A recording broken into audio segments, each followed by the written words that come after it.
एक बार दुरूद शरीफ पढ़ लीजिए। अल्लाहुम्मा सल्ली अला सय्यदना व मौलाना मुहम्मद मादनिल जूदी वल करम मंबाइल इल्मी वल हिल्मी वल हिकम व आलिहि व बारिक व सल्लिम। दादापू सरकार का तकवा और उनकी परहेज़गारी। खुद दादापू सरकार भी फरमाया करते थे कि बुज़ुर्गों की यादें तो हम मनाते ही हैं, लेकिन असल ये है कि उनकी ज़िंदगी को समझकर हम उनसे कुछ सीखकर अपनी ज़िंदगी में उतारने की कोशिश करें। तो इकबाल भाई ने अपने अशार में कहा ना कि गुस्ले काबा भी लाकर हमें दिया।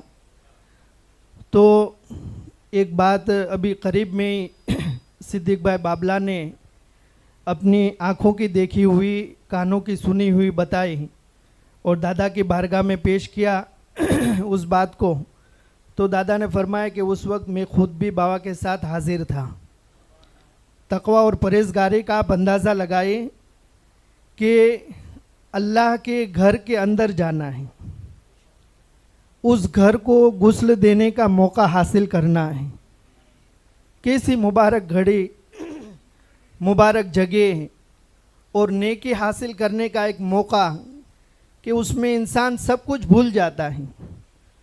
उसे शरीयत जायज़ नाजायज़ का पासो लिहाज भी उस वक्त ख्याल में नहीं होता है, क्योंकि एक इश्क की धुन, एक खुशी की एक लहर पूरे जिस्म पर छाई हुई होती है कि उसे उस चीज़ का ख्याल नहीं रहता है।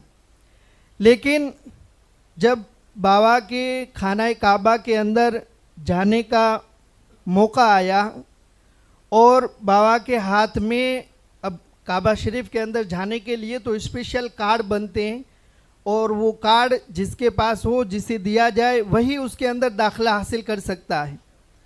तो अब बाबा की बारगाह में ऐसा कार्ड पेश किया गया कि जिसमें नाम किसी और का था और आपसे ये अर्ज़ किया गया कि आप ये जिस कार्ड के अंदर जिस बंदे का नाम है वो नाम बताकर आप अंदर चले जाएंगे, आपको कोई नहीं पूछेगा।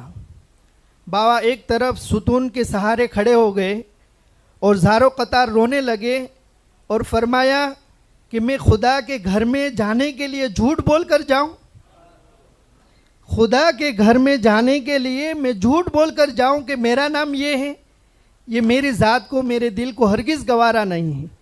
आप एक तरफ सुकून के सहारे घंटों खड़े रोते रहे और आपके जाने का जो वक्त था उससे पहले पहले आपका नाम का कार्ड बनकर आपके हाथ में आया और आप अपने नाम के कार्ड के साथ ही खाना काबा के अंदर तशरीफ़ ले गए। अल्लाहु अकबर या रसूल अल्लाह। तो ये आपका तकवा और परहेज़गारी। वहाँ तो कोई पूछने वाला नहीं था और उसमें कोई गलत काम भी नहीं करना था, अल्लाह के घर ही में जाना था, नेकी हासिल करने थे।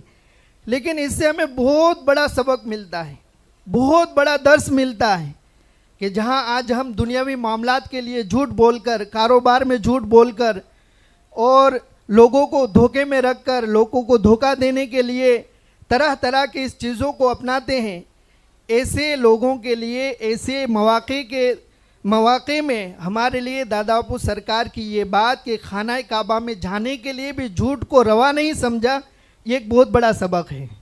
तो अल्लाह ताला हमें भी दादापू हुजूर जैसा इश्क, उनके इश्क का सदका हमें नसीब फरमाए और हमें सही इस्लामी परहेज़गारी तकवा वाली ज़िंदगी नसीब फरमाए। अस्सलामु अलैकुम व रहमतुल्लाह।